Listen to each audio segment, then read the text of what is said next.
Hello, and welcome to another edition of Capper Comparison Picks. I'm Ranch. Tonight I will be giving you the main event, meaning the feature fight, co-main, and main event of UFC Vegas 53, Font vs. Vera. Be sure to check out the videos I've done throughout the week preceding this, where I've covered every fight on the card up to this point. Yeah, be sure to check those out.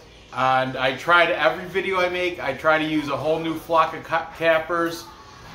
So, without further ado, we are going to get into this. Okay.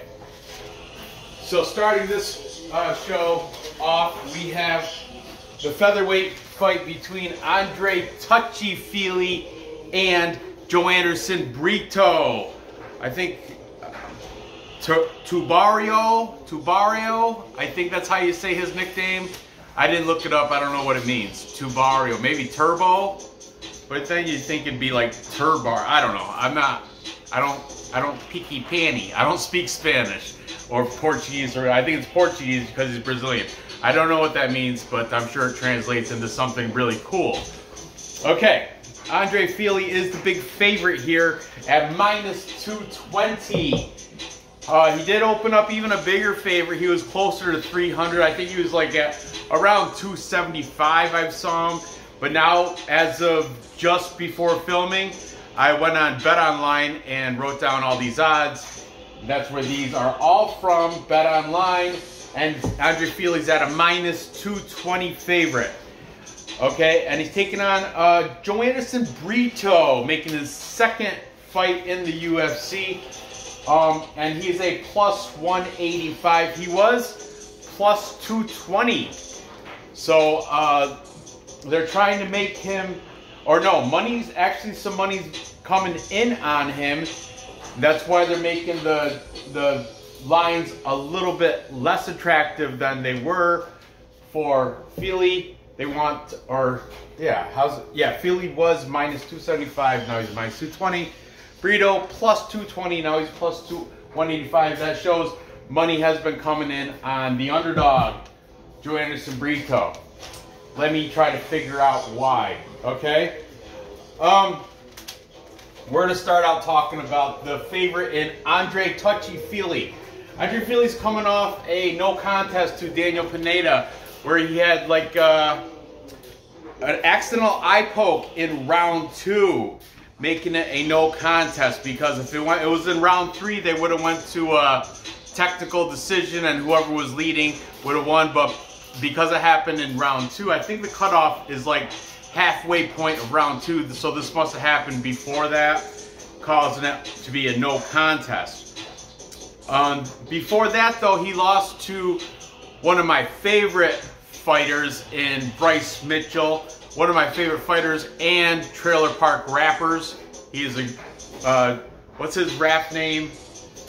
Oh, I forgot. It's awesome too. I'm so sorry, Bryce Mitchell. I know you're watching, but I do like your rap, and I do like your that you still live in a trailer and you give a lot of your money to charity. I love that about you. Good on you, Bryce Mitchell. But Bryce Mitchell took care of André Fili by unanimous decision. So you know, it was pretty. It went all 3 rounds. It was a good fight. Before that, he beat Charles Air Jordan by split decision. Also a close one. Split decision means at least one of the judges had it going Charles Jourdain's way. And prior to that, he lost to Sodiq Yusuff by unanimous decision. So, you know, win-loss, win-loss. He's on that little, doing one of those little pattern fighters. Before that, Sodiq Yusuff, he took care of Shaman Moraes, who was fighting, or did he fight? I know I think he's in PFL right now fighting somebody. I remember seeing him. I think I bet against him maybe, or no, I put him in a parlay or something. He was either Bellator, PFL, one of those things. Recently, I just He just had a fight. I don't know if it was last weekend. There's been so many other promotions going on that I can't keep track of it all. That's why I just maintain my videos with UFC. If there is a break from UFC and there happens to be Bellator, that's when I'll cover a Bellator card. But I'm a D-Gen, so I bake parlays in all that. But André Fili beat Shaman Moraes with a right hook to ground and pound in round 1. Good on him. André Fili, lifetime training at Alpha Male. He's got a 3-inch height advantage and a 2-inch reach advantage against Joanderson, Brito, Tubario, coming off a loss in his UFC debut to Bill Algeo. By unanimous decision, I did pick Bill Algeo there to get the win, and I put him in parlays. Bill Algeo came through for me. Prior to that, Joanderson Brito also in a eye poke thing, but this one actually happened in the 3rd round, so he did get the win because it did go to a technical decision. He won a technical decision over Diego Lopez. That happened in the Contender Series. And I don't know if that was counted as a fight, because a lot of times when it's like Contender Series or Ultimate Fighter, sometimes they count it as an exhibition. I can't remember if this counted or not, but anyway, he got the win there against Diego Lopez in the Contender Series because it went to scorecards 3rd round eye poke. Prior to that, he was in LFA where he's coming off a win. Punches 44 seconds in round 1 against Jose Mariscal. Prior to that, he was a Future FC where he won against Estabili Armato. Guillotine round 2. And that Future FC is Brazilian regional scene. That is where he trains out of Chuteboxe Barro in Brazil. Before that Future FC fight, he was in FFC, which is Peruvian, Lima, Peru regional scene, where he beat Jose Zaros or something by unanimous decision. So, Joanderson Brito, pretty decent fighter. And if you look through, he only got 3 losses. André Fili's got 8, and I think that's like some of those guys are, you know, they're not giving Fili the. I know he's got 8 losses, but I think I'm trying to explain the line movement, and I think when casuals are seeing that don't really recognize the name, they're, you know, they're going to the sports books at the casino, and they're like, well, look at this guy, André Fili, touchy-feely, 21 and 8 losses, going against this guy, 12-3-1, and he's a big plus money, almost 2-1. So, I mean, that's why I think money's been coming in on Joanderson Brito, because in my opinion, André Fili is levels above Joanderson Brito. But let's see what the cappers have to say. Okay. Starting off, we've got, oh, by the way, Joanderson Brito does have the age, a little slight age advantage. He's 27. Man, that marker is shit. 27, André Fili is 31, okay? Taking, man, this marker's shit too. Can I get a black marker that works? All right, taking André Fili, we've got Triple P certified, this one, perfect parlay pursuit, that's Lukey CK, I think it is. Dan the Batman and Alex the Euro Under King, Dan, Alex, and Luke all Triple P certifying this. Triple P certified pick for André Fili. Then we've got Brady from DFS by the numbers.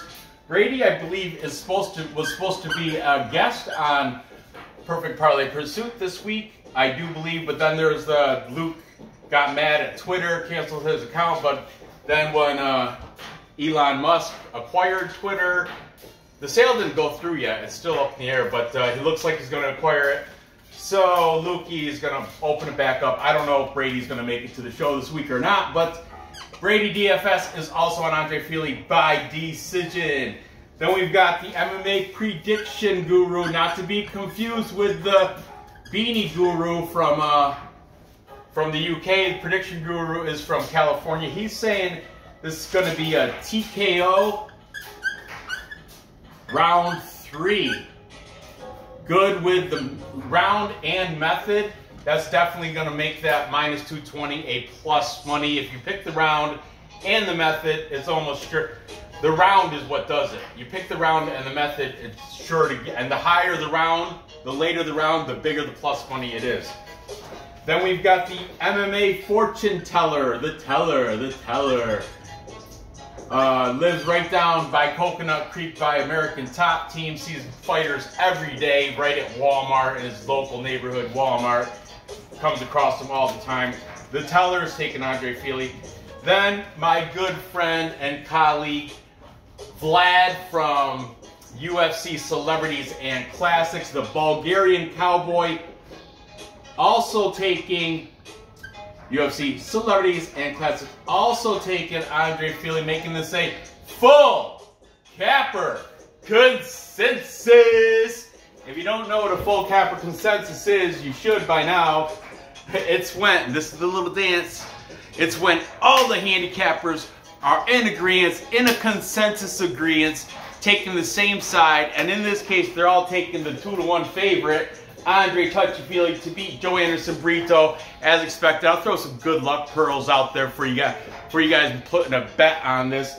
If it was me, I'd prop it out or put it in a parlay, but I'm also going with the favorite here in André Fili. You know I'm plus money junkie, so I can't do it just straight money line at minus 220. That's too wide. I will probably prop it somehow to man, if it, and I'm definitely putting it in a parlay with the other two fights, but on Tapology, I'm going to probably take Fili.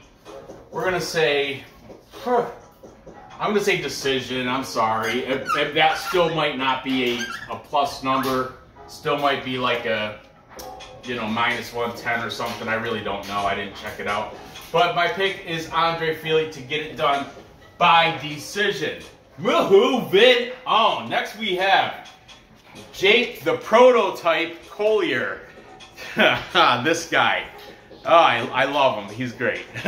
Jake Collier taking on André the Pitbull Arlovski. I'm sorry, I'm spitting a little bit there. André Orlowski, legendary. He's, you know, 53 fights already. I know he does have double-digit losses, but it's expected because he's been in the game for so long. I think he started his career out in 2000. That legit, he's older than a lot of you subscribers. André Orlowski, he comes in, he's 43 years old. Yes, Jake Collier, 10 years younger, 33. Okay, this is the deal though with Jake Collier. 13-6 as a professional. Not bad at all. Slight underdog, so you're going to make some plus money on Jake Collier. However, Fat Collier, he at one time he fought at welterweight, okay, and he was shredded diesel, looking great at welterweight. Then he jumped up to middleweight, 185, and then he jumped up to light heavyweight, 205, and now he's tipping the scales at heavyweight, maxing it out. Tapology said last time he weighed he was at 264. That is, you can't be over 266. That's the limit. That you miss weight if you're over 266, and that's with the 1 pound allowance. So Jake Fat Collier definitely had some lifestyle changes. Maybe kind of like me. I know once you get accustomed to enjoyable lifestyle, you know, who wants to go train when you can have a cheeseburger and a beer? I mean, it's just, and I'm still getting done. And he is getting it done. He's coming off a nice win against Chase Sherman, of all people. But anyway, we're gonna talk about the legendary, the history or the Hall of Famer, future Hall of Famer, André the Pitbull Orlowski. Like I said, he started his professional career back in, I want to say 2000. I'm not kidding. That's legit. Okay, so he's coming off a nice win against Jared Vandera.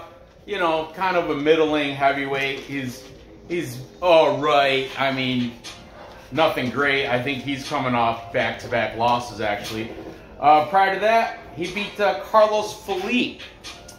We'll talk. That's a common opponent between both these guys. We'll talk about him with Jake Collier. And then before that, Chase Sherman. Chase Sherman's just like a insta win. Like if you want, it seems like I mean, Chase Sherman did beat too Ike Villanueva, and now he's going to get destroyed this week against Alexander Romanov. But the guy, he got, for some weird reason, he got signed to another 4-fight contract. Hey, whatever works for you, buddy. At least you're making money as a professional UFC fighter. I give Chase Sherman that.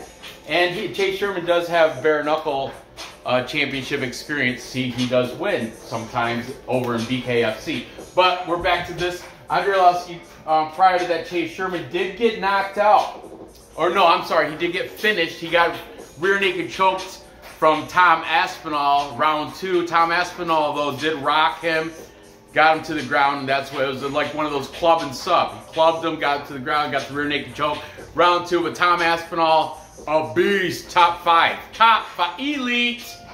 Prior to that, he beat Tanner Boser by unanimous decision, where Tanner Boser outstruck him, actually. I think if you look at the significant strikes, Tanner Boser definitely had more volume, but André Arlovski has been in the game so long. He knows what it takes to score on the scorecards and get the decision wins by the judges. Impressive. As long as he doesn't get knocked out, he should. It's almost a definite good decision win here. Now let's talk about the prototype, Jake Collier. As I mentioned, he did beat Chase Sherman most recently by rear naked choke in round 1. Very good on Jake. The prototype. The prototype. How you gotta change your name, bro? Maybe when you were fighting at even middleweight, you could have went with the prototype, but I mean, that's not anymore, man. Not anymore. Matter of fact, I want you guys. So all these cappers links will be in the description. I want you to check them out, and especially check out the MMA fortune teller, because he shows like a before and after picture. He shows like a picture when Jake Collier was shredded at welterweight, and then he shows one of his last fight, his last weigh-in, and it looks like 2 totally different people. Anyway, before that, he took a loss to Carlos Fili by split decision. Carlos Fili, actually, I think Jake Collier did outstrike him there too, but Carlos Fili did have the more significant punches and gain the judges points on the scorecard by having the more significant punches, not necessarily the volume, but the more impactful punches. Like his punches were a lot more powerful than Jake Collier. Prior to that, he beat a Jean Vellante, who's another. He's like a Chase Sherman. He's just like a bum. I don't like to call any UFC fighter a bum, but some of them are. They're just known to lose, you know. And then another common opponent, Tom Aspinall. This is who Tom Aspinall knocked out, and he knocked him out in 45 seconds of round 1 with a right cross from Tom Aspinall. Before that, he beat Marcel Fortuna. So he's 3-2 in his last 5, but he's one of those pattern fighters. Like when I say a pattern fighter, he's trading wins for losses. It goes win, loss, win, loss, win was his last fight. So he's due for a loss if you want to do the pattern. You know, these guys, André and Jake Collier, both have the same height. Jake Collier has a 1.5-inch reach. That's really nothing. I mean, the padding on your UFC glove is a 1/4 inch. So both gloves, there goes the 1/2 inch. You got, so literally he's got a 1/2 inch on each arm. That's nothing, okay? He trains out of Cuba, Missouri, out of a place called No Excuses MMA. You can't even pull it up on Tapology because it's blacked out. Whereas an André Orlowski, American Top Team, where, once again, check out MMA Fortune Teller, because he saw André Orlowski with André Orlowski's wife. I think her name is Melina. Beautiful, one of the most beautiful women I've ever seen in my life, I swear to God. But I guess MMA Fortune Teller saw them both at Walmart, of all places, probably right in Coconut Creek down there, because André Orlowski, American Top Team, you know.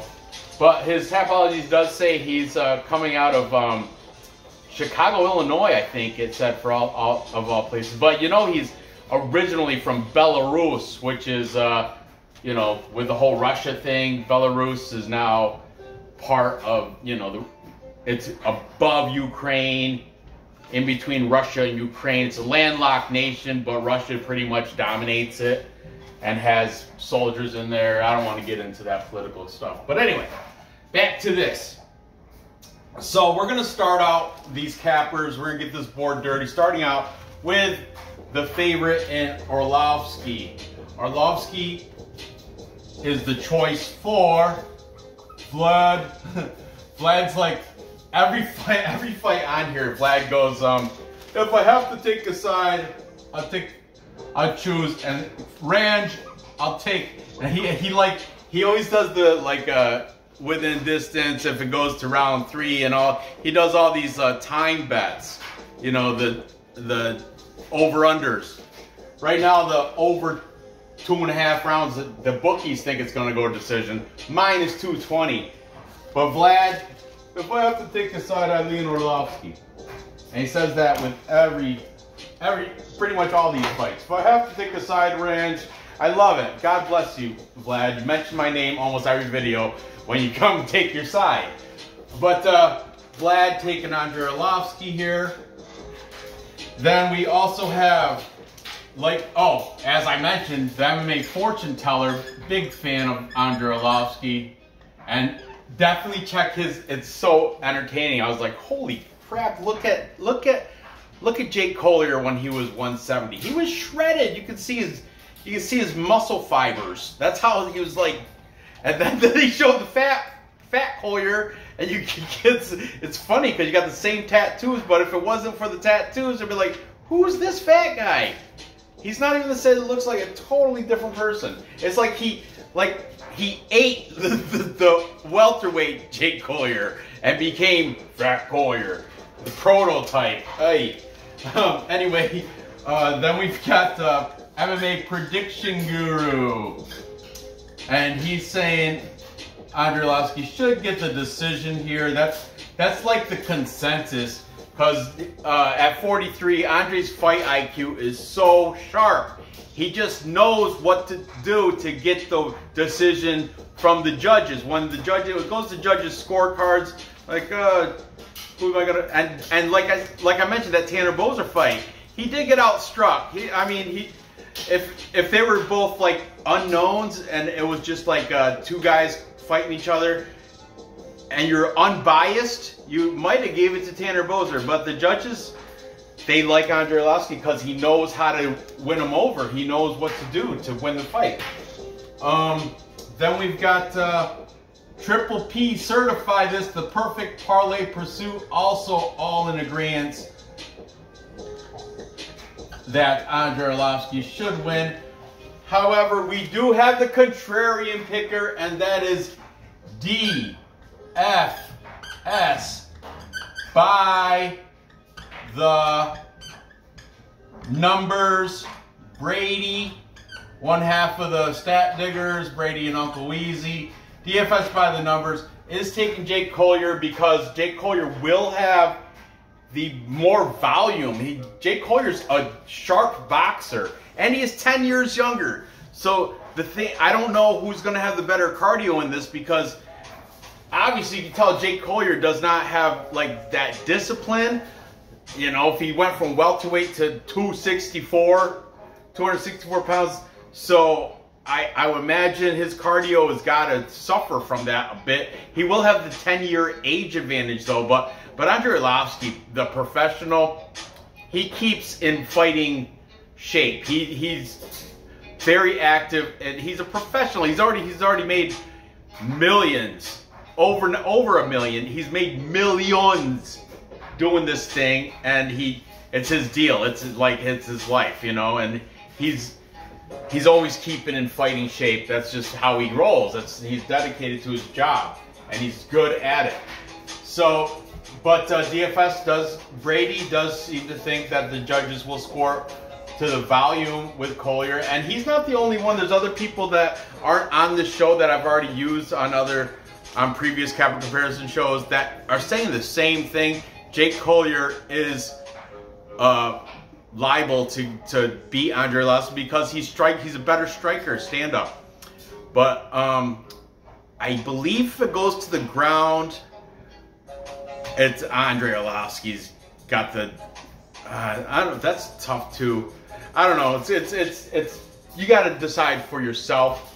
But as you can see, 4 out of 5 cappers, and this is 3 more. So actually, you want to count Perfect Parlay Pursuit. I count them as 1 link but there's 3 guys there, and all 3 of them are in agreement. So that's 6 cappers to 1 on this show. I don't have the time or resources to. Yeah, I can only fit so many names on here. But anyway, André Arlovski should win, and he should win by decision. But call me crazy. I'm fading Fat Collier, and I think André Arlovski is gonna rock him, get him to the ground, and do an old school ground and pound, just to show that he's just not a 43-year-old decisionator. He's still got it in him to get it done, and I think he's going to show that against André Arlovski. Against Jake Collier on Saturday. So I'm going to say TKO. I don't know which round, but I know I looked it up, and that's André Arlovski by TKO, KO, or DQ is plus 450. Plus 450. I know it is a gamble. Most likely it'll be decision, but I'm a gambler, man. I'm going to take a shot on Orlowski, and doesn't matter. I just hope Orlowski wins because I am putting him in. I already have put him in multiple parlays. I'm fading Jake Collier. I'm going with the Hall of Famer in André Arlovski. So there you have that. Moving on. Finally, we're at the main event between Rob Font and Marlon Cheeto Vera. What a banger of a main event. What a great fight this is going to be. I have flipped back and forth, but I've been staying steady on my pick. I didn't really flip back and forth, but I have opened my I opened up to give each side a path to victory. I've thought it over a few different times, and I've kind of leaned both ways, but I've stayed strong with my pick. Let's talk about these guys. Rob Font is the slight favorite here at -135. Comes with a professional record of 19-5. He's taking on Cheeto Marlon Vera, 27-1. So Marlon Vera does have a little bit more professional fight experience, having 28 fights. Cheeto is the slight underdog, plus 115. He does have the slight age advantage as well, being that Cheeto Vera is 29 for the Ecuadorian. He's from Ecuador. Rob Font, 34, and this is a bantamweight fight, so yeah, I guess people are saying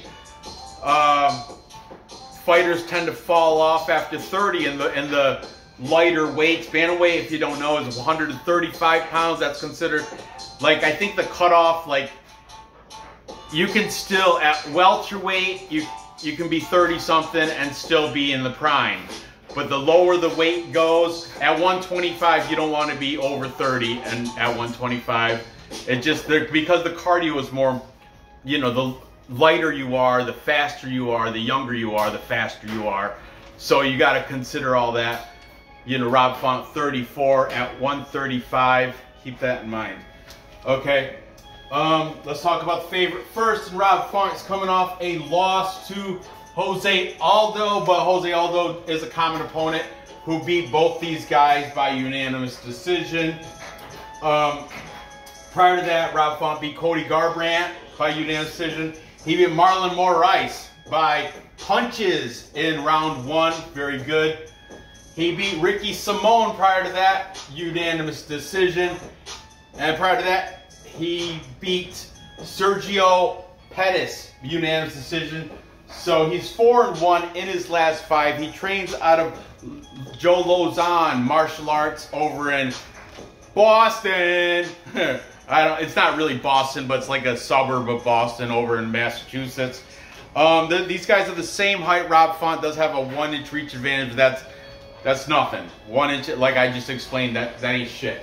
So that's Rob Font taking on Marlon Chito Vera. Marlon Chito Vera, interesting enough, is coming off a very good win over Frankie Edgar. He had that front kick right to the jaw. Oh, it rocked him, and took out Frankie Edgar. And that was round 3.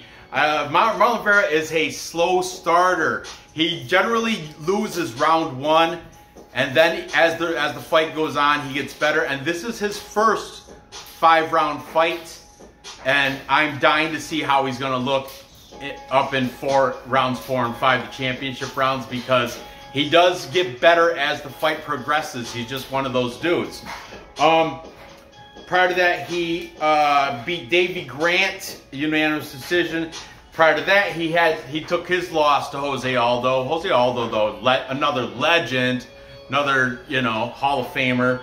And then before that, he had the weird win against Sean O'Malley, where I guess he kicked that nerve in the leg, and Sean O'Malley, you know, after that, his leg was, he couldn't even stand on it correctly, so Marlon Vera took advantage of that and got the elbow to ground strikes round 1 over Sean O'Malley. But then Sean O'Malley's like, oh, I want a rematch, and Marlon Vera's like, yeah, no, no, I beat you fair and square. Nah, no, thank you.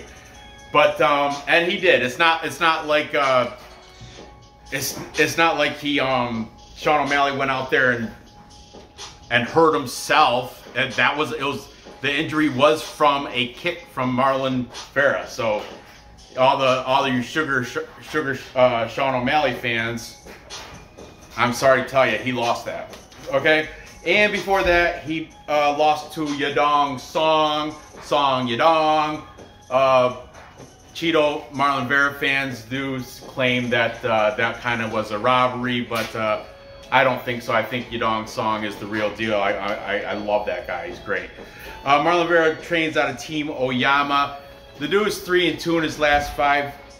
He's good, man. Marlon Vera is good, and as I said, he's got that factor where his cardio does not fade. It actually gets better as the fight goes on. It's an enigma. How does that work out? But first round, he tends to lose, and then he just gets better as the fight goes on. And this is his first 5-round fight. Rob Font has been in 5-round fights. That one against Marlon Moraes. Or no, who was it? Ricky? I don't know. He had maybe Cody Garbrandt. I don't know, but he's definitely, Rob Font has been in 5-round fights, and he's come out on top with those 5-round fights. Maybe that Jose Aldo was a 5-rounder and he lost that. But anyway, let's see what the cappers have to say in this main event, bantamweight main event, with the tad bit older Rob Font, with 34-year-old Rob Font taking on 29-year-old Marlon Vera. We've got the MMA fortune teller taking Rob Font. Then we've got DFS Brady. He's saying Marlon Vera does have the superior ground game, and he thinks he's going to get a submission probably later on in the fight as he turns up the gas. and turns it on. And but the thing is, Rob Font, he's got like his get up. I mean, I'm not gonna say he's outstanding on the ground, but I think his ground game is improving. But he's definitely a stand-up fighter, and he's fast and he's sharp with his punches. He's sharp, he's fast, he's technical, he hits, he's significant strikes, his volume's good, he's great on the feet. His takedown defense, I want to say it's rough. I don't know. I'm not a stat guy. That's why I got BC Dave on Fridays.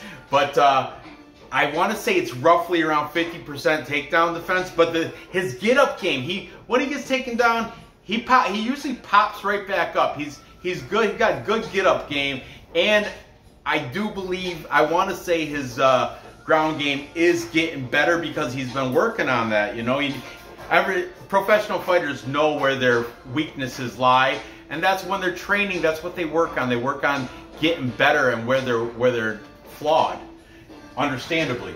So then jumping back over here, we've got the MMA Prediction Guru, and he is saying Rob Font should win the decision because he's been 5 rounds, but once again, Vera, after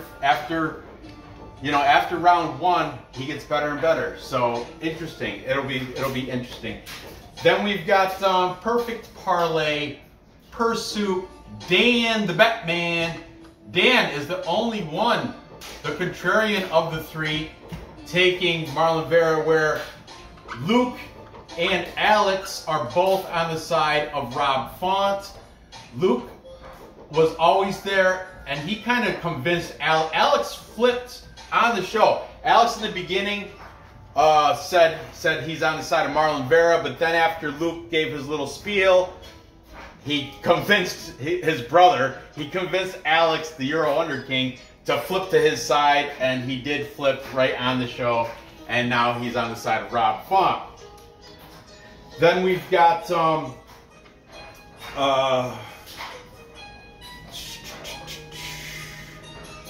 we got one more capper, and that is my man, the Bulgarian Cowboy, Vlad, from UFC Celebrities and Classic. And his bet on this fight is that it does not go the distance, meaning it's not going to go all 5 rounds. Somebody's going to get finished. And range, if I have to take a side, I go Rob Font. So, UFC Celebrities and Classics taking Rob Font, edging out. He is a slight favorite, and he's got the majority of the capper votes here in this interesting heavyweight fight, or heavyweight, I mean bantamweight main event. Man, like I said, I have thought about flipping because I like Vera in the later rounds, but I think he is better on the ground. I think if it does go to the ground, he's gonna have that Ecuadorian grappling and jiu-jitsu advantage over the Boston, Massachusetts, Lozon. Isn't Lozon's gonna fight another? Oh, he's fighting Cowboy Cerrone, isn't he? He's fighting another old guy like in a week or 2 from now. But anyway, in this, I'm gonna side with Rob Font as well. I think his stand-up, his boxing is a lot sharper, more technical. He's gonna have the volume, and he's gonna get it done. I think he's gonna win a decision by outstriking Vera. And if Vera does happen to get a takedown, Rob Font will pop right back up. He's got good get-up game for Rob Font. So there you have that. To recap, time check. Let me see. And, oh, we're a little bit over. But anyway, to recap, I've got André Fili with the full capper consensus, beating Joanderson Brito. I think he's going to get it done by decision. I wouldn't be shocked if he did get it done.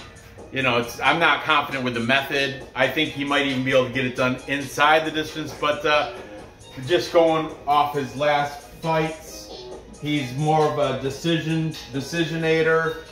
Yeah, everything except for Shaman Moraes went to decision. So I'm gonna take André Fili by decision. And Joanderson Brito, even though he's younger, man, he looked aged. Look at his Tapology picture, and I heard those Brazilians lie about their age all the time. Whether that's true or not, I don't know, but he doesn't look like he's 27. He looks like more like he's 37. I'm just telling you my opinion, but who knows.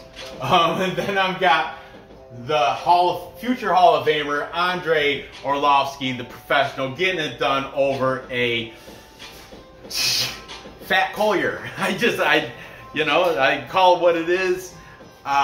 He obviously has his lifestyle changes. I think he gets away with it against people like Chase Sherman and Jean Vellante. I mean, he'll get away with victories, but this is André Arlovski. It's not Jean Vellante. It's not Chase Sherman. It's not some garbage can guy from not a sloppy heavyweight. This is a professional top grade heavyweight. Even though he's 43, doesn't matter. The dude's a professional. He's good. He's still. I think André Arlovski's still got a good solid 2 years left in him, for real, before he starts to really fade. And he'll be, if he keeps taking on people of this quality, Jake Collier, then he should just keep on winning.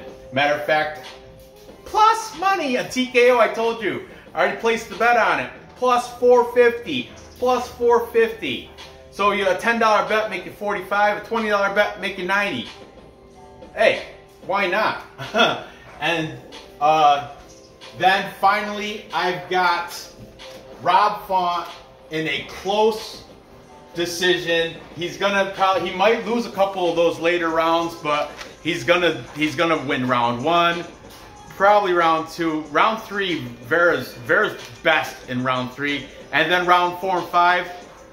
Who knows? It's a big question mark there. I don't know, because the Vera hasn't been there. Rob Font has. That's why I'm going to give him a little bit of edge. And I like Rob Font's striking, and I like his get-up game. I think his takedown defense is ample enough to beat Marlon Vera. Marlon Vera does have those nice kicks, though. So it's going to be an interesting fight, and it's going to be a close split decision. But I'm going to give it to Rob Font to get the victory there. So there you have it. Gather the info. Place those bets and cash those tickets. I really appreciate you guys watching. Be sure to stay tuned tomorrow, Friday night, live stream, after the weigh-ins and face-offs with BC Dave, and Mba will be in attendance for this. She assures me. Like I mentioned the other day, I did speak with her, and she said she's gonna come on with her face. So, and if you guys want to win a t-shirt from Dave, just join his Tapology group, be active in the chat, and come first place in the Tapology contest, and you'll get a t-shirt. There's plenty of people that can vouch that it's a real legit thing, and there you have it. So, thanks for watching. Good luck on these bets. And yeah, hopefully I can see you all tomorrow at the live stream. Good night.